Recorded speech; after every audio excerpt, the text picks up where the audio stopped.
Alors, oui, ça marche, c'est super. Bonjour à toutes et à tous.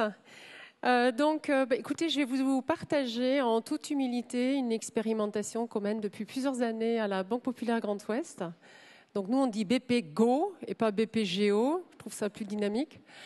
Donc, c'est une expérimentation qui n'a que de valeur parce c'est une expérience et elle s'applique à nous et on n'est pas là pour dire ce qu'il faut faire. Donc voilà, c'était important que je pose ça peut-être au départ. Alors, l'expérimentation, elle a démarré en fin 2017, début 2018, par une réflexion. La Banque Populaire Grand Ouest, en fait, c'est le résultat d'une fusion de 4 banques qui s'est réalisée au plan juridique en décembre 2017. Donc, on était dans le jus en décembre 2017 et on est resté dans le jus pendant 10 mois jusqu'en octobre 2018 où on a terminé ce qu'on appelle dans notre jargon la fusion informatique, bancaire, organisationnelle. Donc, c'est une banque de 3000 salariés. C'est assez lourd comme travail de dessiner un nouvel organigramme, d'équilibrer les nominations entre les 4 établissements pour que chacun retrouve sa place et de faire des choses de façon équilibrée. Mais dès 2017, quand on a donc su qu'on fusionnerait et qu'on aurait dorénavant affaire à une entité avec 3000 salariés et non plus 1000 comme précédemment, on a réfléchi à la manière d'engager les salariés. Parce que quand on est 3000, même avec le best effort, on n'arrive pas à connaître tout le monde. On ne peut pas s'adresser à chacun les yeux dans les yeux. Donc la communication, donner le sens, je crois qu'on en a parlé sur ces 3 jours, ça devient quelque chose de très difficile. Et on a cherché une idée pour mobiliser, engager les salariés, pour les rendre beaucoup plus autonomes, beaucoup plus responsables. Alors on a un fil rouge chez nous, on a une espèce d'expression qui n'est pas très jolie, mais c'est quand même quelque chose qui illustre bien les choses. Bon, tout le monde connaît les banques, c'est assez conservateur, c'est un peu lourd, c'est extrêmement réglementé, donc avec la meilleure volonté du monde, pour bouger un truc comme ça, faut se lever vraiment très tôt et de nombreux matins. Et on est donc, comme on dit toujours, chacun enfermé dans une cellule. Votre cellule en verticale, elle est définie par les directions métiers. Donc vous êtes à la DRH, vous êtes au dev, vous êtes à l'informatique, vous êtes dans le réseau, vous êtes à la com, mais vous ne pouvez pas trop donner votre avis sur ce qui se passe dans la cellule d'à côté ou dans le métier d'à côté. Et puis elle est définie horizontalement par les niveaux hiérarchiques. Et ça, dans une banque, pour ceux qui connaissent un peu, c'est quelque chose d'assez important. On a un certain nombre de niveaux hiérarchiques qui sont sanctuarisés et qui sont difficiles à bouger. Et notre envie, c'est de dire, on a quand même des salariés qui ont majoritairement des bacs plus 5, qui ont une très très belle expertise dans leur cellule et qui peuvent avoir un avis très éclairé sur ce qui se passe sur la cellule d'à côté ou les cellules d'à côté. Donc notre envie, c'était de dire, on va libérer ça, on va exposer les cellules et ceux qui veulent, ils ont le droit de donner un avis, ils ont le droit de porter un projet, ils ont le droit de participer à l'activité de la cellule d'à côté. Alors,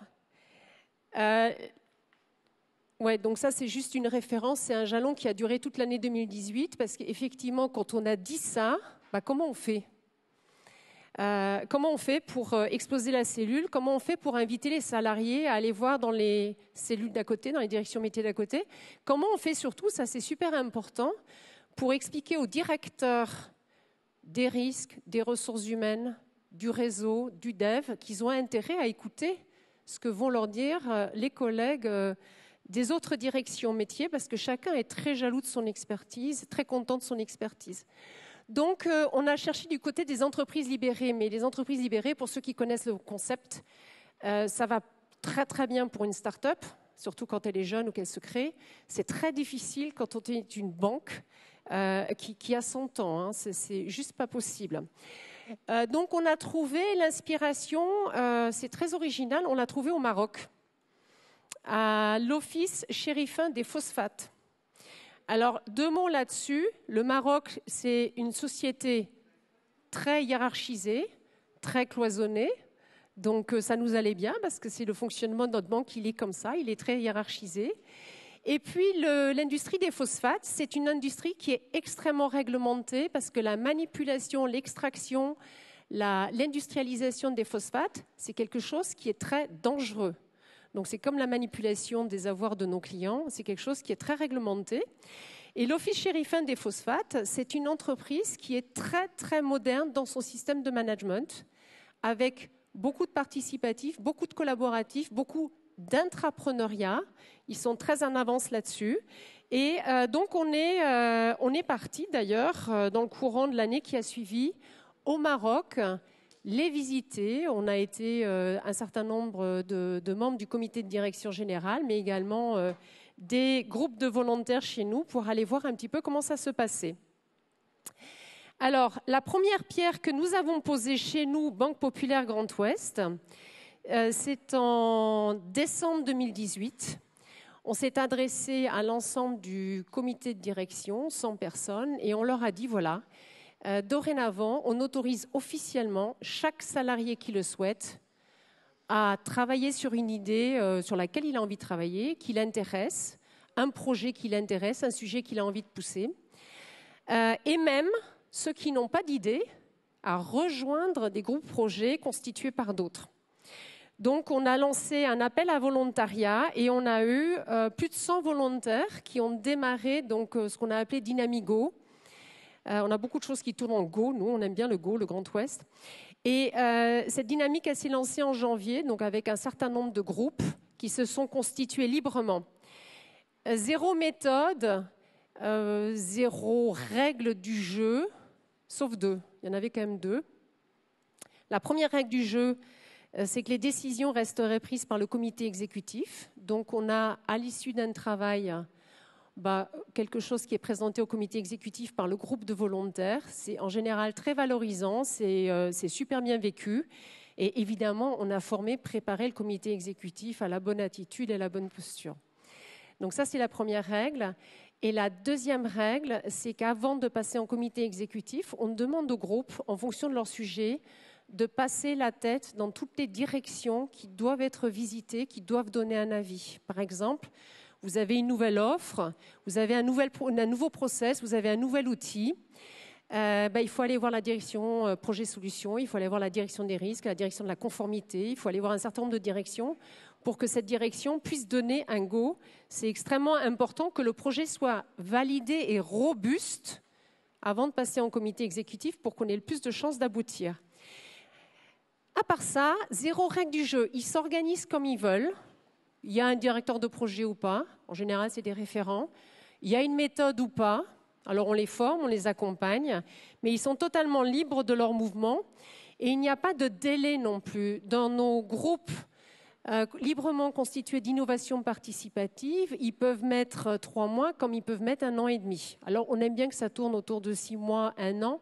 Mais certains groupes sont un peu plus longs à maturer, donc ils prennent le temps qu'il leur faut pour faire avancer les projets. Sur l'exercice 2018, on a eu, je pense, de mémoire, 3 ou 4 présentations au comité exécutif. Alors, jusqu'à cette date où je vous parle, toutes les présentations des groupes qui se saisissent dans l'entreprise d'un sujet ont été validés, donc toutes les présentations, tous les projets ont été validés par le comité exécutif. Il n'y a jamais eu de refus. Par contre, il arrive parfois qu'on demande à préciser certaines choses, qu'on demande à explorer certains aspects, notamment en termes réglementaires, ça peut arriver. Et puis, il peut arriver également qu'on soit un peu plus demandeur ou en attente d'expérimentation auprès de clients, de vrais clients quand on adresse des projets de développement de produits. Alors, en 2019, janvier 2019, lancement de Dynamigo, invitation, donc une centaine de volontaires au départ. Et puis finalement, je reviendrai sur tous ces points-là. Finalement, le mouvement a pris de l'ampleur et on a un certain nombre de thématiques aujourd'hui dans la banque qui sont comme l'innovation participative, traitées par des communautés. Donc ce ne sont plus des directions métiers qui s'occupent par exemple de la mixité chez nous, la DRH. Ce n'est pas la direction RSE qui s'occupe chez nous exclusivement des projets RSE, parce qu'on est évidemment labellisé Lucie ISO 26000 et qu'on a de très grosses ambitions en matière de RSE. Mais tout est géré, enfin tout. Beaucoup de choses sont gérées dans des communautés. Et ce qu'il faut savoir, c'est que nous avons une quinzaine de communautés avec fin 2021. Pas loin, alors je vais peut-être vous dire une bêtise, mais c'est 986 volontaires actifs dans les communautés. Nous sommes 3000, je le rappelle. Un peu moins de 3000 CDI. Donc on a un tiers des salariés qui se sont enrôlés librement sur des sujets qui les intéressent. Alors j'ai parlé d'innovation participative, je parle de mixité, je parle de projets de développement durable où il y a plein de chantiers, la réduction des plastiques, le coworking, le covoiturage, les mini-forêts. On a planté une mini-forêt sur un de nos sites centraux. Donc, il y a beaucoup de sujets. Vous avez une communauté autour de la facilitation. Vous avez des communautés, alors je ne vais pas toutes les citer, évidemment. Sur l'écoute, nous avons des écoutants internes qui font du débrief émotionnel avec les équipes à l'issue de grands projets. Donc, on a, voilà, comme ça, pas loin de 1000 salariés qui s'autogèrent. À partir de 2019, donc ça a prospéré et on a constaté que ça faisait beaucoup de bruit dans l'entreprise, évidemment. Et il y a eu 2 demandes qui ont été portées par nos managers. 2 demandes très précises que l'on a traitées. La première demande, c'est il faut encadrer un peu les choses. Parce que dans certaines équipes, je me souviens notamment à l'audit, nous avions des gens qui passaient jusqu'à 10 jours par mois dans les communautés. Et le manager avait beaucoup de mal à tenir, à gérer, c'est normal. On avait donné l'autorisation, mais sans donner de cadre. Il a fallu également qu'on regarde comment on peut arriver à embarquer les gens du réseau commercial, des agences qui sont parfois situées très loin. Je n'ai pas présenté BPGO, mais on couvre 12 départements. C'est un territoire immense. La Bretagne, une partie de la Normandie, les Pays de Loire. Enfin voilà, c'est très grand. 12 départements, donc des personnes qui sont situées parfois loin en agence. Pour les embarquer, il fallait fixer un cadre pour assurer les directeurs d'agence, les directeurs de groupe, les directeurs de région. Et donc, en juin 2019, on a pris la parole. C'était une des premières fois après le lancement de la dynamique, qui s'est lancée toute seule. Après, nous, à part les présentations au comité exécutif, on ne s'en occupait absolument pas. On a fixé l'autorisation officiellement à 2 jours par mois. Donc, chaque salarié de BPGO aujourd'hui a la possibilité, 2 jours par mois, de faire ce qui lui plaît, j'ai envie de dire. Alors, évidemment, on a affaire à des gens super, ils ne vont pas partir de la banque pour faire leurs courses ou je ne sais pas quoi, mais ils s'investissent sur des communautés. Il y en a qui travaillent sur 3 communautés. Donc, ils choisissent librement d'affecter leur temps pendant ces 2 jours par mois. Donc ça, c'était la première demande. Et la deuxième demande, elle est beaucoup venue des managers. Nous, aujourd'hui, on sait manager une équipe avec son boulot, son activité qu'on connaît bien. On est très à l'aise pour ça, mais accompagner des collaborateurs qui sont sur des projets transverses, qui sont autonomes, qu'on va responsabiliser, mais qui peuvent avoir besoin de nous, comment on fait ? Cette ouverture vers la transversalité et l'ouverture vers l'ensemble de la banque, elle a été assez complexe pour nos managers. Et on a donc eu l'idée, je pense qu'on peut en avoir d'autres, mais c'est la nôtre. Comme je l'ai dit tout à l'heure, c'est notre expérimentation, c'est notre chemin. On a eu l'idée de leur proposer une formation manager ressources. Donc, c'est une formation qui forme l'ensemble des managers. Et on a commencé par nous, au comité de direction générale, le COMEX, le Club 100, donc le comité de direction, tous les managers sont formés à l'intelligence émotionnelle. C'est quoi une émotion ? C'est quoi d'avoir de la joie, d'avoir une crainte, d'avoir de la peur ? C'est quoi d'être super énervé ? Alors, il y a des gens chez nous qui ont découvert ce qu'était une émotion. Donc, c'était assez drôle. Mais ce qui est important, c'est qu'est-ce qu'on en fait ? Qu'est-ce qu'on fait de ce signal qui vient en nous, parce que Vous avez tous des émotions dans la vie personnelle, même si dans la vie professionnelle, certains ont l'impression qu'ils n'en ont pas. Mais on en a tout le temps, évidemment. Mais qu'est-ce qu'on en fait de cette émotion? Ça signale quoi? Comment il faut réagir? Donc, on les a formés à cela et on a formé nos managers à écouter les émotions de leurs équipes et de leurs salariés, de leurs collaborateurs. C'était super important. Et c'est comme ça qu'ils ont pu également rentrer en dialogue sur des sujets qui n'étaient pas exclusivement des sujets professionnels de production avec des indicateurs, des KPI comme on dit, qu'ils maîtrisaient parfaitement bien, mais d'aller également sur des terrains totalement ouverts, totalement nouveaux, qu'ils maîtrisaient moins bien, avec leurs émotions. Ça me fait quoi? Ouais, ça me fait bizarre, je ne suis pas convaincue, je suis très réservée, ça me fait même peur pour la banque. Va fouiller de ce côté-là. Donc, je suis super en joie, j'ai une super réussite, j'ai envie de la partager. Fais-ton, ayant ce moment de convivialité pour que tu puisses exprimer ta joie, pour qu'elle trouve une vraie résonance et une vraie place. Donc, cette formation manager ressources, elle dure toujours parce qu'on n'a pas loin de 500 managers à former. On les forme en interne avec des binômes internes qui sont eux-mêmes formés à la fois au contenu mais aussi à la méthodologie et qui sont supervisés comme des vrais coachs.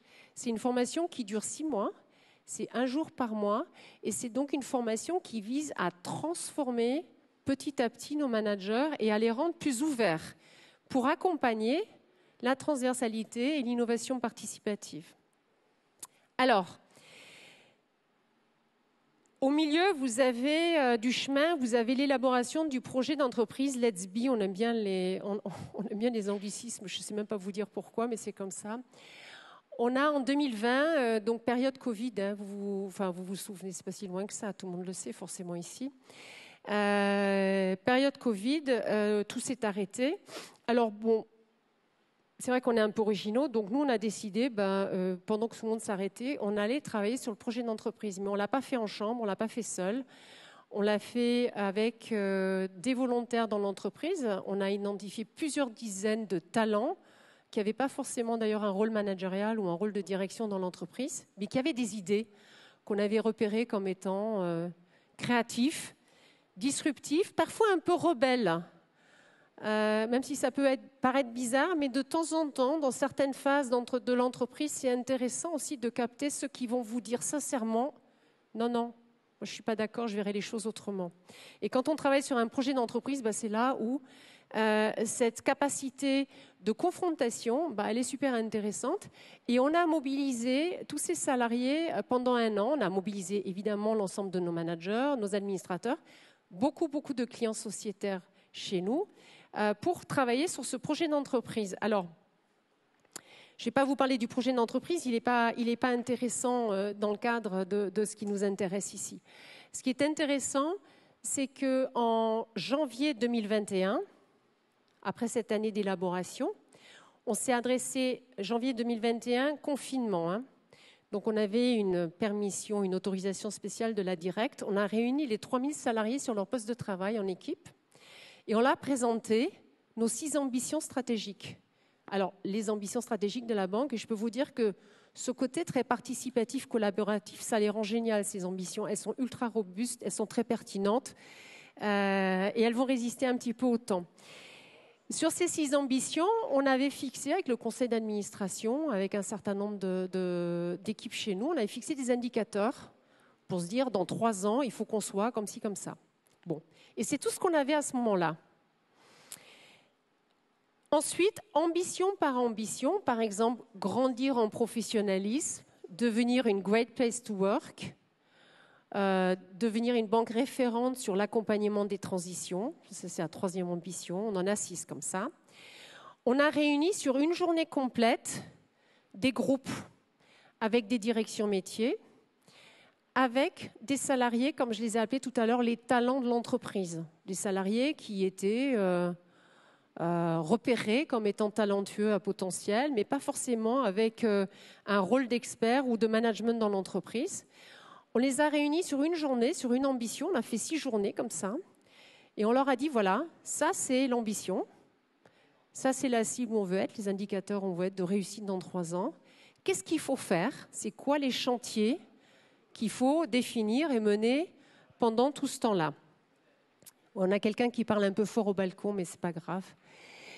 Alors, les groupes ont travaillé toute la journée, on définit des chantiers entre 8 et 15 par ambition.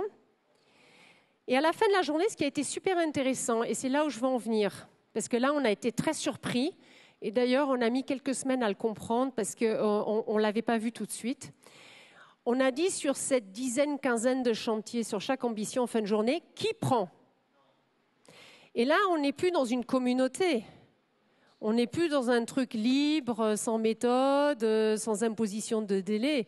On est dans quelque chose qui est regardé chaque lundi matin en comité exécutif. Je peux vous dire, j'y suis. Tous les lundis matins en comité exécutif, on regarde l'avancement du projet d'entreprise. Eh bien, sur les 55 chantiers, je vais faire court, du projet d'entreprise, plus de la moitié ont été pris par des gens qui n'étaient absolument pas du domaine.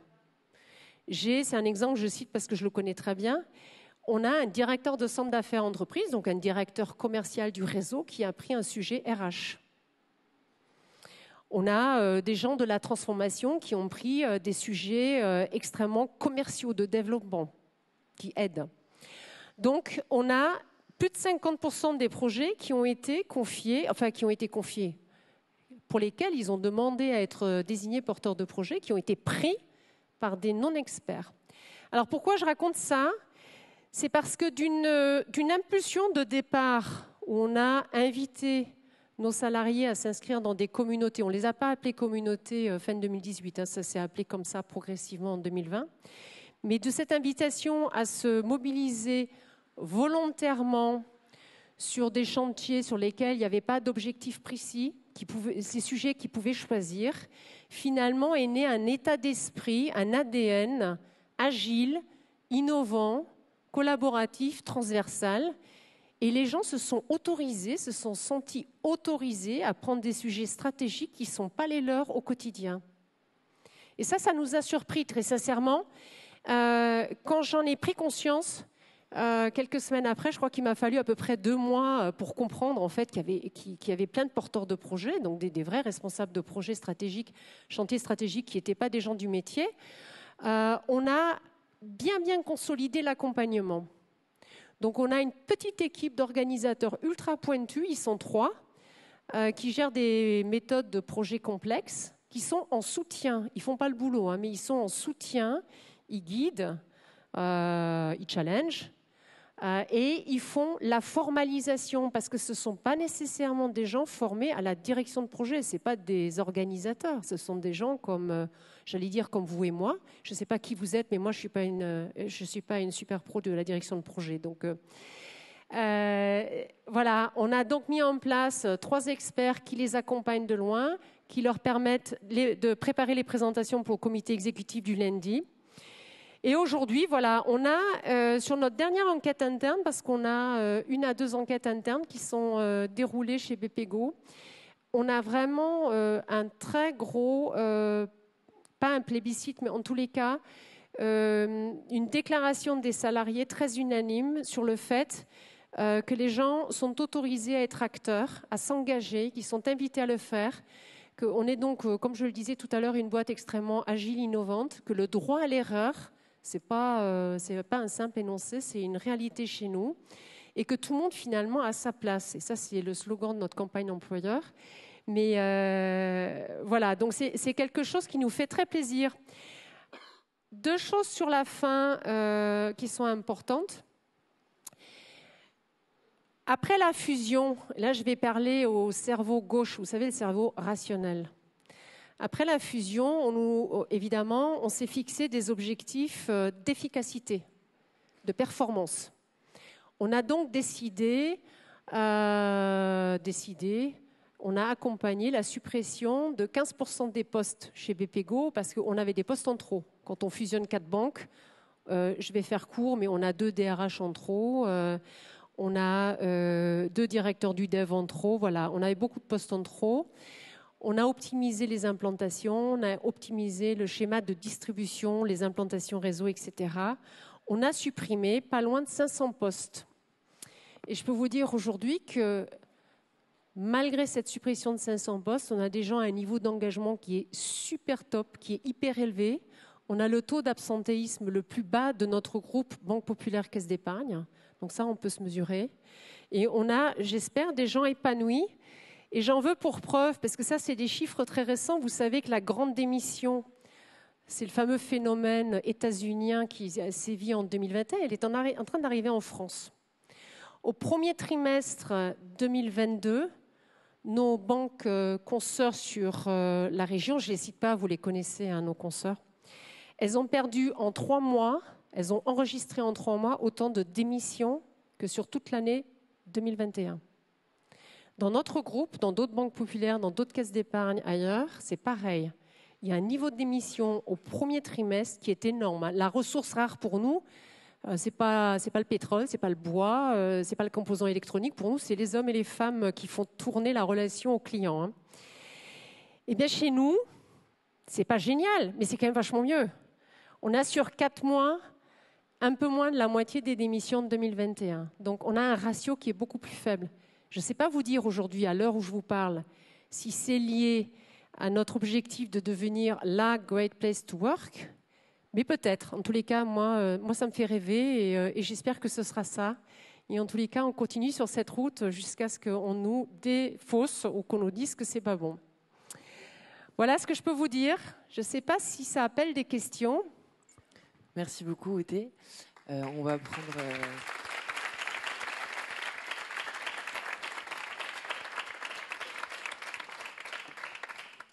On a un petit peu dépassé le timing, mais on va quand même prendre deux ou trois petites questions pour Othé. Donc n'hésitez pas, quand vous avez la question, il faut vous lever, s'il vous plaît. Merci. Bonjour, merci beaucoup pour cette présentation. Je me posais juste la question, du coup en 2017, quand commence cette aventure, est-ce que vous avez déjà à l'esprit que vous allez faire de l'innovation participative ou est-ce que c'est quelque chose qui se construit au fur et à mesure et qui arrive vraiment à partir de cette veille un peu analogique que vous faites avec le Maroc ? En fait, on ne sait jamais ce qui va se passer demain. Alors moi, c'est peut-être mon truc à moi. Moi, je suis allemande. Je suis partie au premier tiers de ma vie vivre 20 ans en Nouvelle-Calédonie. Je suis revenue, j'ai beaucoup travaillé en Afrique et je suis depuis 6 ans dans le Grand Ouest. Ce qui me définit bien, je pense, c'est la multiculturalité, c'est l'ouverture. Ce qu'on avait envie de faire, c'est d'ouvrir, ouvrir, laisser l'expression. Après, vient ce qui vient. Donc, il faut se faire confiance et il faut faire confiance aux gens. Mais comme je l'ai dit, je crois, à 2 ou 3 reprises, on a des gens super chez BPGO. Le chemin se trace. C'est une expérimentation à échelle, à grande échelle, l'échelle de l'entreprise. Mais ce n'est pas pour voir si on y va ou pas. C'est tous les jours de repréciser comment on y va et trouver le chemin de crête. C'est vraiment ça, en fait, le parcours. Il n'y a rien de prédestiné. Et je vais vous dire, notre dernière expérimentation, on l'a démarrée il y a 4-5 mois. On va installer du flex sur l'ensemble de nos sites centraux. On n'a pas de raison particulière parce qu'on a des magnifiques bureaux qui sont très très grands. Mais au-delà de l'optimisation des surfaces en mètres carrés, ce qui nous anime là-dessus, c'est que comme on est devenu très collaboratif, très participatif, on se trimballe avec des vieilles salles de réunion hyper rigides. Vous ne déplacez pas les bureaux. Vous avez un vague tableau et 2 paperboards. Enfin, c'est totalement insuffisant. Hein. Quand vous comparez ça aux locaux de Klaxoon que certains d'entre vous, je pense que beaucoup d'entre vous connaissent. Donc, on va totalement raser les surfaces. Et on est en train de travailler équipe par équipe, ce dont elle a besoin. Alors, il y a des espaces de silence, il y a des espaces d'isolement, mais il y a beaucoup d'espaces collaboratifs, beaucoup d'espaces participatifs. Nous, on a juste donné l'impulsion. Le résultat qui va émerger en 2023, parce que tout le monde va basculer en 2023, nous compris d'ailleurs, hein, eh ben, on verra. On n'impulse pas au départ ce qui va arriver. Merci beaucoup. Vous en avez une deuxième, c'est ça ? Je vous vois trépigner. Peut-être une autre personne, je suis désolée si quelqu'un d'autre a une question, sinon on prend la tienne. Ah, il y en a une au fond.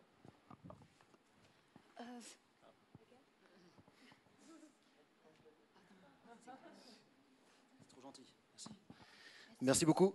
Je voulais savoir... Est-ce que tu peux te lever, s'il te plaît ? Ah, je me lève. pour motiver vos collaborateurs pour participer, est-ce qu'il y avait un variable associé ou uniquement la motivation de Non, je vais vous surprendre. On a supprimé le variable chez Bébégo l'année dernière. Ok. Donc, non, rien.